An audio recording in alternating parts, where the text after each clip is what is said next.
Hingað er kominn Ólafur Margeirsson sem hagfræðingur, hann í doktorsnámi við Háskólann í Exeter í Bretlandi.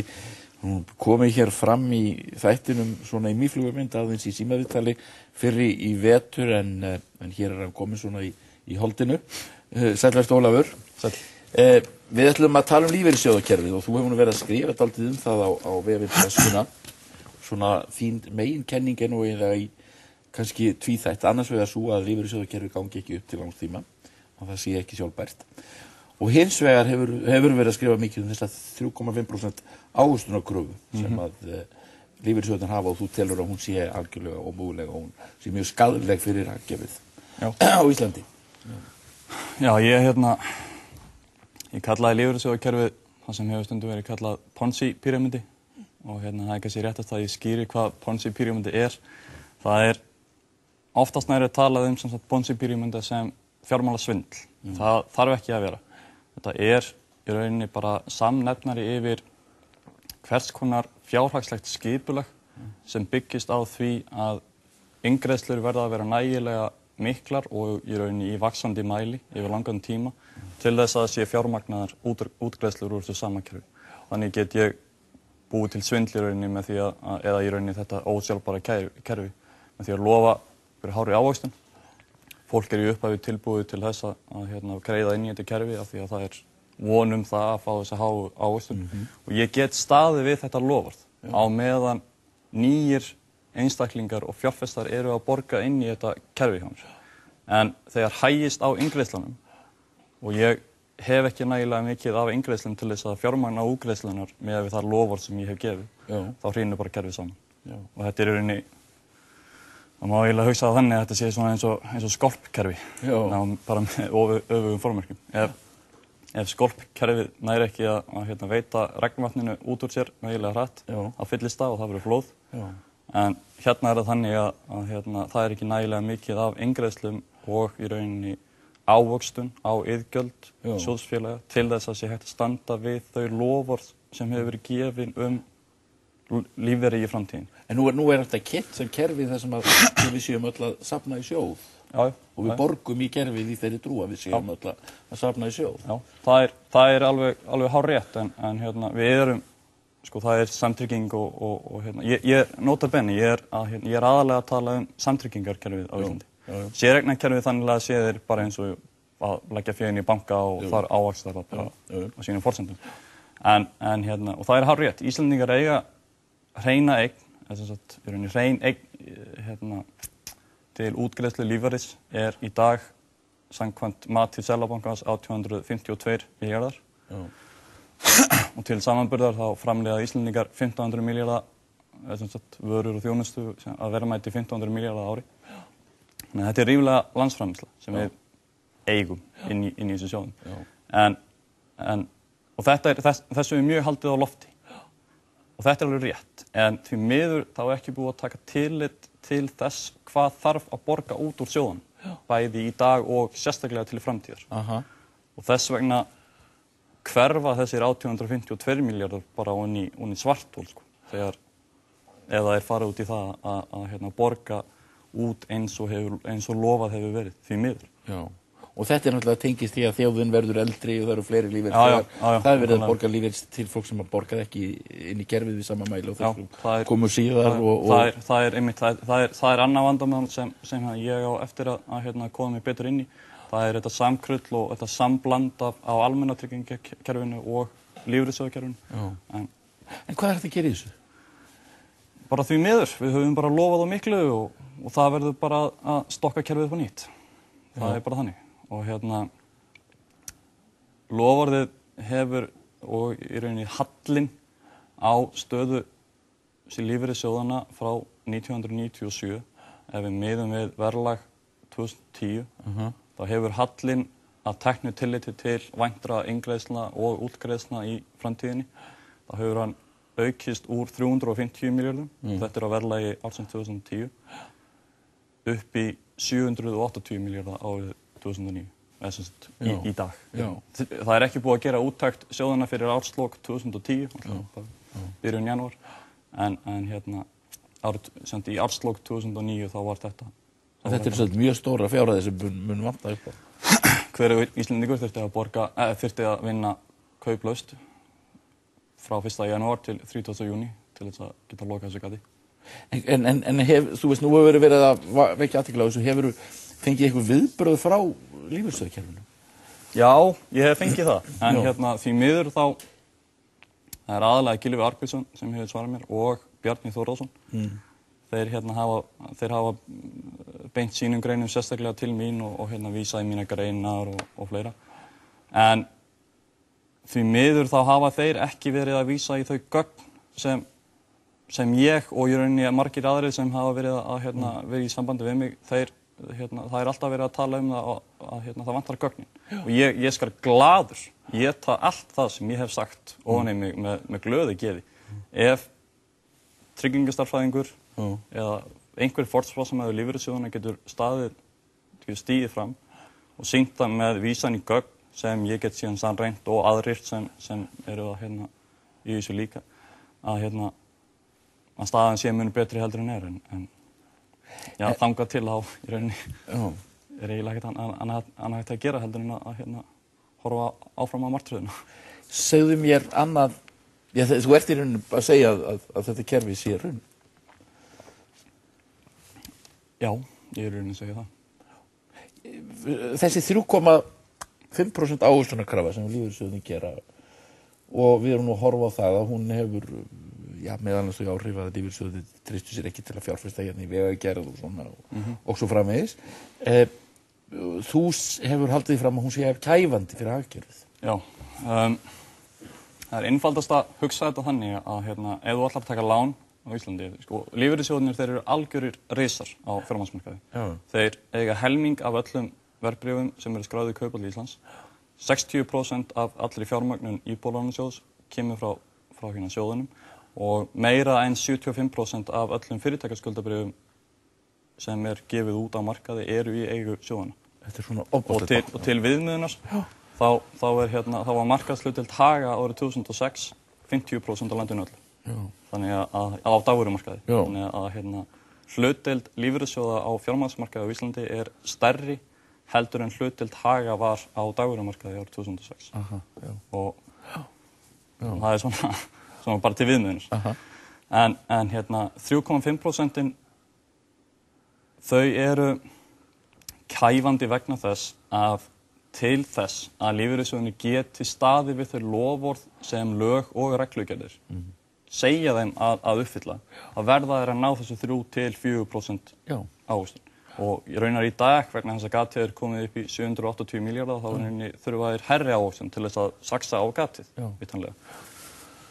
Og þetta veldur því að ef ég er að stjórna fyrirtæki og ætla að nota innlent fjármagn, þá verði ég að ná 3,5% ávöxtun á þær eignir sem ég er að búa til með þessu fjármagni. Og það eru íslensk fyrirtæki ekki að gera. Það hefur einu sinni, það er tilgögn á Hagstofu Íslands sem ég hef skoðað frá 2001 til og með 2008 og aðeins einu sinni náðu íslensk fyrirtæki slíkri arðsemi á sínar eignir og það var 2006 og það var 3,6%. Og það var í þessu bullandi góðæri, eða hvað maður kallar það. Og það er kannski einfaldara og jafnvel enn betra að hugsa það þannig að hlutfall skulda og landsframleiðslu það er alltaf að aukast vegna þess að hagvöxtur á Íslandi nær ekki 3,5%. Það verður að vera 3,5% hagvöxtur á Íslandi til þess að þetta hlutfall, í rauninni þá skiptir engu máli þótt að hlutfallið sé 1:1 eða 1:2 upphafi. Ef skuldir sem í rauninni eru að vaxa og ef það er alltaf gert ráð fyrir að þessu borga að fullu tilbaka, þá í rauninni má bara miða við raunávöxtunina sem er gólf, ef þú ætlar að nota íslenskt fjármagn upp á 3,5%. Þú verður að ná alltaf hagvöxt upp á 3,5 eða meira. Og síðustu 30 ár hefur meðal hagvöxtur verið 2,9 og frá 1991 hefur meðaltal 20 ára hagvöxtar, sem sagt hvað hagvöxtur hefur aukist á hverju ári, sem sagt 2 áratugi aftur í tíman, hann hefur aldrei farið upp fyrir 3,5. Þannig að þetta markmið er algjörlega óraunhæft. Bara því miður. Því miður. En hvað getur menn gert og geta þið viðurkennt að það sé ekki, ég meina því að það þarf að virka þessa peninga betur eða? Já, alveg klárlega og fyrsta skrefið væri að viðurkenna það að þetta kerfi gangi ekki upp.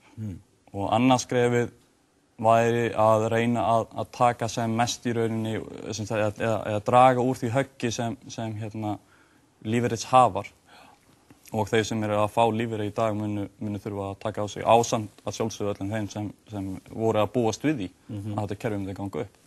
Og það er í rauninni bara hreinlegast að loka núverandi kerfi, segja bara við borgum ekki meiri iðgjöld inn í þetta núverandi kerfi og það er engin frekari réttindaávinnsla og síðan verður bara búið til nýtt lífeyrissjóðakerfi fyrir þá sem munu bara vinna í rauninni eftir að gamla kerfinu hefur verið lokað og það kerfi verður að vera uppbyggt þannig að það sé ekki Ponzi-píramídi eins og núverandi kerfi því miður er. Ég ætlaði nú að svona rétt að spyrja út í það því að þú ert komin hérna til mín að við vorum að tala áðan hérna hvernig þið tekist til við endurreisn íslensk efnahagslífs og fleira. Svona hvernig finnst þér það svona í stórum dráttum? Jú, það er stundum bent á það að hér sé kominn hagvöxtur. En hagvöxtur bara skiptir engu máli. Ja, í rauninni ekki, sko, fyrir Afríkuríki sem nær ekki að framfleyta sínum þegnum og það er mikil dánartíðni og nýburar að fæðast andvana og svo framvegis. Þar verður að fá hagvöxt til þess einfaldlega að hagkerfið geti í rauninni framleitt nægilega mikið og verðmæti þess sem sé framleitt. Sé nota þá til þess að bæta heilsu og langlífi og svo framvegis. Við Íslendingar og flestar Evrópuþjóðir höfum náð þessu bara fyrir 20 árum eða 30 árum síðan en það vil. Þannig að það að horfa á hagvöxt eitt og sér er hálf svona innan tómur mælikvarði ef þú spyrir mig. Og endurreisn, ég veit það ekki. Ég bara veit það ekki. Satt best að segja, þá veit ég ekki alveg um hvað fólk er að tala þegar það segir orðið endurreisn. Af því að Við erum náttúrulega í þessu umhverfi þar sem við höfum gjaldeyrishöft, við erum að velta því fyrir okkur hvort að krónan er ónýt, hvort hún er ekki ónýt, gengið krónan er haldið fyrir þegar hún er lág, það er talað um þessi gott fyrir íslenskt efnahagslíf að hafa hana það áfram og svo erum við ennþá með þessa verðtryggingu og hún virðist ekkert vera á leiðinni burt. Nei, það er vandamálið er einmitt að þetta er allt saman krullað saman og þetta er allt saman tengt. Tökum sem dæmi gjaldeyrishöftin og lífeyrissjóðina. Lífeyrissjóðinir átta sig á því að þeir munu aldrei ná þessu lágmarki 3,5 á Íslandi. Þannig að þeir vilja fjárfesta erlendis í áhættusömum fjárfestingum þó aðallega í hlutabréfum og það má bara sjá þróunina síðustu 10-15 ár í eignum lífeyrissjóða og það hafi þeir einmitt gert, sérstaklega frá 1994 þegar flæði fjármagns orðið fullkomlega frjálst. Og fyrirtæki aftur á móti, þau sem skulda í erlendri mynt, þau vilja ekki losna við gjaldeyrishöftin af því að þau eru hrætt það að krónan falli þá niður. Og 75% af skuldum fyrirtækja eru í erlendri mynt. Það má áætlega að segja svona eitthvað staðar á milli 60 og 75, það fyrir eftir í hvaða tölur og afskriftir sem miðað við. Þannig að það sem fyrirtæki verða að gera í dag, og það er ekki hægt, bara því miður, það er ekki hægt að afnema gjaldeyrishöft fyrir en fyrirtæki og heimili eru búin að endurfjármagna erlendar skuldir sínar, eða það er að segja skuldir í erlendri mynt, yfir í íslenskar krónur. Til þess að í rauninni draga úr þeirri áhættu að fyrir efnahag þessara einstaklinga og fyrirtækja falli krónan. En hvaða fjármagn eiga þessi fyrirtæki að nota til þess að endurfjármagna sína skuldir? Það er fjármagn lífeyrissjóðanna. Og lífeyrissjóðanir verða að fá 3,5. Og það geta fyrirtæki og heimili ekki borgað. En lífeyrissjóðanir vilja á sama tíma losna við gjaldeyrishöft til þess að þeir geti náð þessari áherslu. Þannig að það er komin tókstreita, bara á milli þessara þátta. Svo í rauninni blandast verðtryggingin ofan á það leið og gengi krónunar er orðið frjálst og efnahagur heimila fer ennþá meira niður. Er verðtrygging skaðleg? Hún er það, já. Ég tek það reynda fram að það verður að ræða vandamáli með verðtryggingu á mun herra og rólegra plani heldur en verið gert. Verðtrygging til að mynda skulda ríkissjóðs virkilega jákvætt fyrirbæri. Já. Verðtrygging á lífeyri líka mjög jákvætt fyrirbæri. En verðtrygging á skuldum heimila og fyrirtækja, það ekki jákvætt fyrirbæri vegna þess að þú stöðvar peningamálastefnu og hvort sem hér verður evra eða króna í framtíðinni, þá verður verðtryggingin að fara. Af því að þú getur ekki rekið peningamálastefnu sem framfylgir verðbólgumarkmiði í verðtryggða hagkerfi vegna þess að verðtryggingin dempar svo óbúslega áhrifin af því að hækka stýrivexti og fleira. Þannig að því miður þá mun það ekki ganga upp. Og ég segi það að mín skoðun af því að sko töfralausnin stundum með að taka upp evru til dæmis, það ekki alveg rétt af því að evra og króna bara 2 gjaldmiðlar alveg eins og hinir 200 gjaldmiðlarnir í heiminum. Já. Ólafur, þakka þér fyrir að koma í þáttinn. Við skulum enda þetta með Stefáni Snævar, prófessor frá Noregi, sem í viðtali sem ég tók fyrir stuttu, við erum að tala aðalega frjálshyggjuna sem að Stefán hefur stúderað mikið og svo líka norðmenn og Noreg. En Stefán hefur búið í Noregi nánast síðan elstu menn muna.